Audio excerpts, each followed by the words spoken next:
Okay, I'm going to walk you through how I do a structural diagram for Romans 6 through 11. The first thing that you do is break the text up into its various phrases and clauses. If the text seems a little small, you can use the size tab to increase the size of the text.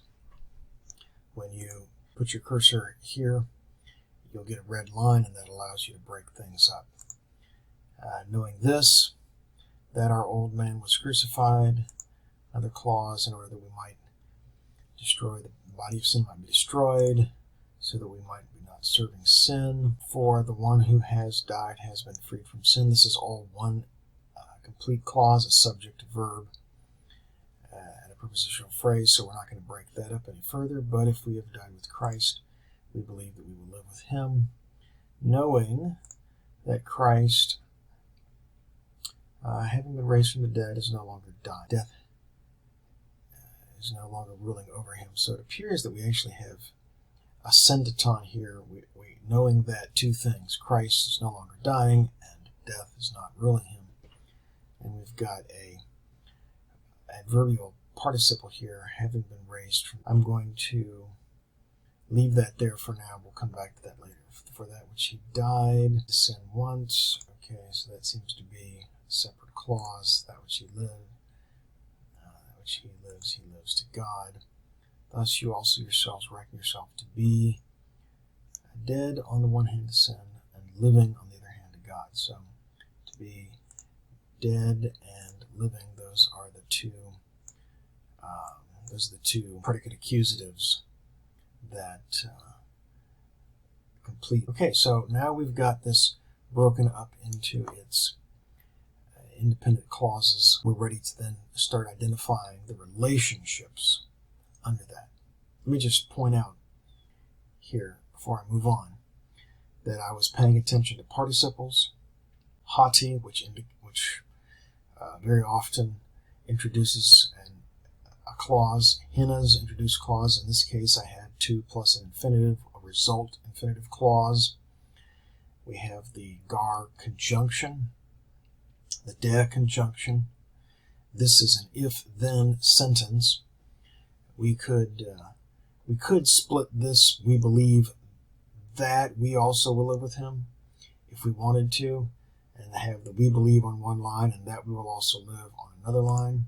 We'll go ahead and do that for now. Here's another adverbial participle. So I'm going to be looking for a main verb or a verb that it's modifying.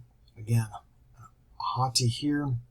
This is a little unusual form of ascendaton, where you don't have a chi or a ke that connects the two. Look, another conjunction gar, conjunction de. Thus also another conjunction, you also reckon yourselves. Here's an imperative verb. This is a main verb. The men and the de set off those clauses. So those were the means by which I was able to divide the diagram into clauses. Okay, now we're ready to begin indenting to show subordination. So knowing this, that what we know, let's click the indent tab, grab the tab, and just drag it over. But we know this, that our old man was crucified. Here's the purpose for that crucifixion. And this can either be an additional purpose, so that we may no longer be serving sin, or it can be the result of the body of sin might be destroyed. I'm going to stick it over here like this. For the one who has died. Now this for is giving me a reason for something. I think it's the reason why we are no longer serving sin. So this for further explains that we're no longer serving sin. Here's the reason why. But if, now I see that I've got apothnesko here in verse 7, and apothnesko here as well. The de signifies a contrast. If we have died with Christ, then the consequence is we believe. What do we believe? Well, we believe that we will also live with him. And now I've got all of my clauses showing their subordinate relationship. I get another adverbial participle here. First adverbial participle, second adverbial participle. It doesn't seem like this adverbial participle has as its referent the subject of either we believe or we will live. It seems to be cause grounds. I think it's the cause grounds of reckon yourself to be dead. On what grounds should we reckon ourselves to be dead? Well, first ground's knowing this, second ground's knowing this stuff. So I'm going to actually place both of these participles as subordinate to this main verb lagizis then down here. But let's go ahead and line this stuff up, knowing that Christ, having been raised from the dead, is no longer dying. I want the adverbial participle egerthis, eknekron, that phrase, separate. So if I come to edit, I can extract a phrase, and I can choose where that extracted phrase is going to go. I'm going to say place it above. Click before and after phrases to extract.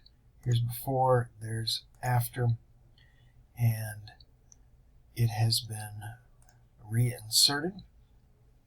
So the little caret lets you know it was taken out of this spot right here, and now I'm done with that. So let me just drag this a little further down, knowing that Christ is no longer dying, death is no longer ruling over him. Now I've got a for. What is this for giving a reason about? Well, it's giving a reason why death is no longer ruling over him. This phrase further defines the death he died. A phrase like this. Thus also yourselves reckon. Clearly these two phrases. Reckon yourselves on the one hand to be dead, on the other hand to be alive to God. Now, because I think these two participles are adverbial and modify this main clause here, thus also yourselves reckon yourselves, I'm going to click on indent. Now that I've got that red, hold down the shift key, click here, and then I can tab this entire section in if I want. I'm going to, it doesn't need to go that far in. It just needs to be clear that it's subordinate to this line of text. Okay, now that we've gotten our indentation, we're ready to show the relationships. The main relationships are with the two adverbial participles. So I'm just going to select the first word of the line in each case to indicate that these are related to this line. Then I'm going to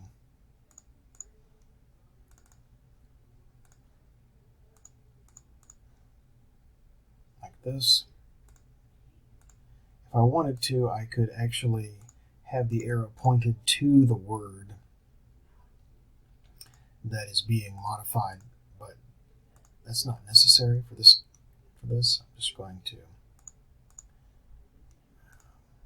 guess I accidentally chose the wrong kind of arrow. There we go. Let's go back over here. There we go. And we'll leave that. Okay.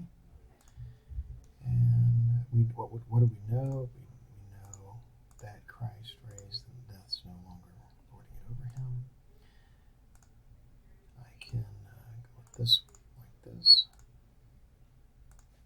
And new subordinate death, this and that.